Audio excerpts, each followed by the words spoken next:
So I don't know if y'all seen this video gun that went viral, well, at least here in our islands. As I closed this classroom door for the last time, I realized I'm not leaving empty handed. I'm leaving with friendships, memories, lessons, and a deeper appreciation for the community that welcomed me as one of its own. St. Croix, thank you for the growth, the challenges, the beauty, and the memories, for becoming home.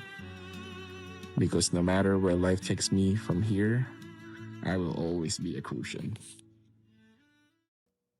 Yeah, about the Filipino teachers, and all the Philippine teachers who have devoted their past 5 years to St. Croix, to the Virgin Islands. And now they have to leave. I know a lot of have questions, so let me check this out. Irie, so you don't know, we gotta go back in time to understand this whole thing in general.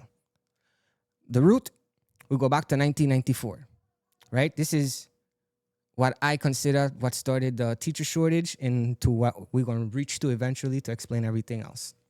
Now, under the American Federation of Teachers Agreement, our educators, they were working under negotiated contracts that the local government simply never fulfilled. They never fulfilled. Because of those decades of unfunded agreements and stagnant wages, our local teachers kept leaving for better opportunities in the mainland. Now, we did have some that stayed. And before I go any further, I want to tell you, thank you for those who did stay on our islands.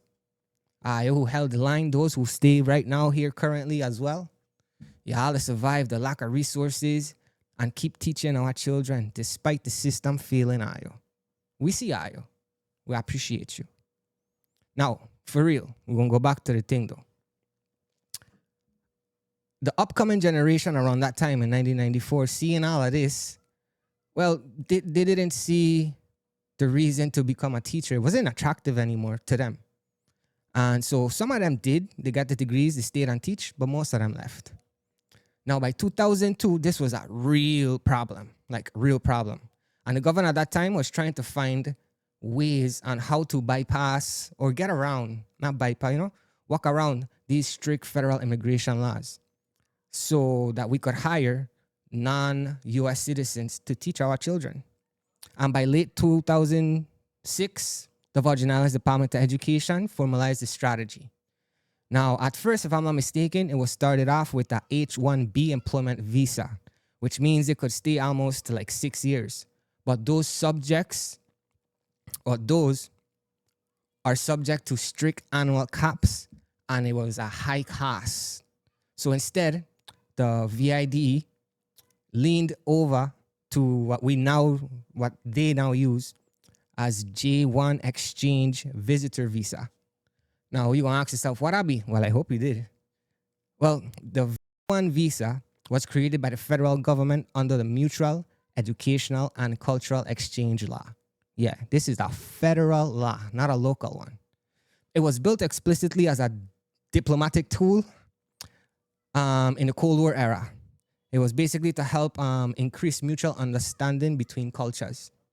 Because it is legally classified as a cultural exchange and not an employment visa, which is under Section 212E of the Immigration and Nationality Act, it dictates that once their maximum time is up, these teachers are legally required to return to their home country for at least 2 years.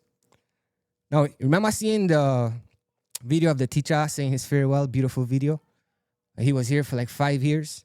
Him and many others made the Virgin Islands their home. Some even had kids here.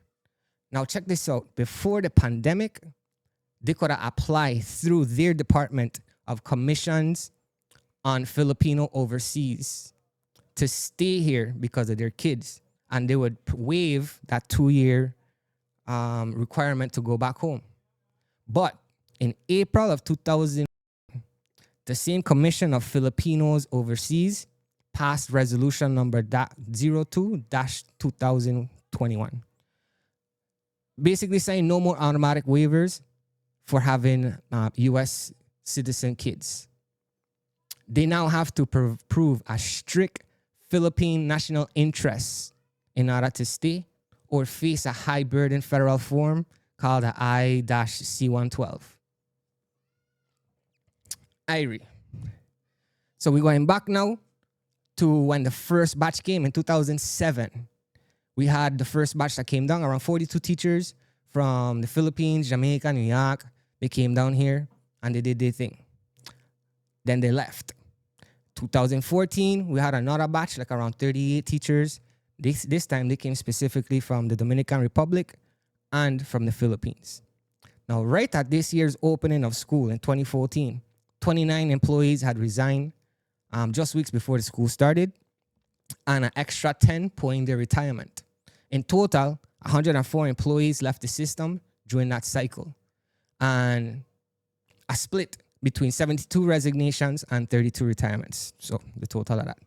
Now, exactly 10 years ago, it was still worse. Just 2 years after that, public record shows 81 of our public school teachers resigned mid-year, leaving a staggering 151 vacant positions territory-wide.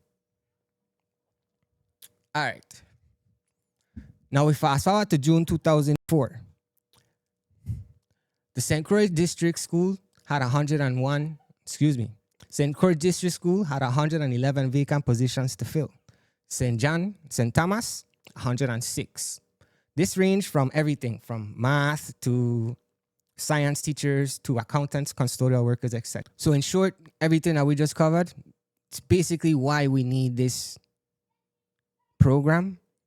But at the same time, it is sad to see the turnover when they have made this their home, you know? But this is a federal law. It's not a local one. It's a sad situation if you really think on it, because we really need teachers.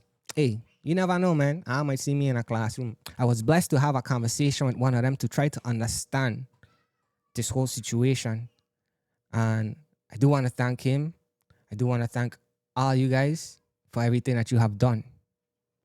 Y'all be safe. Hopefully I see you in 2 years. And hey, that's all I got for you, eh? I'll check on the next one.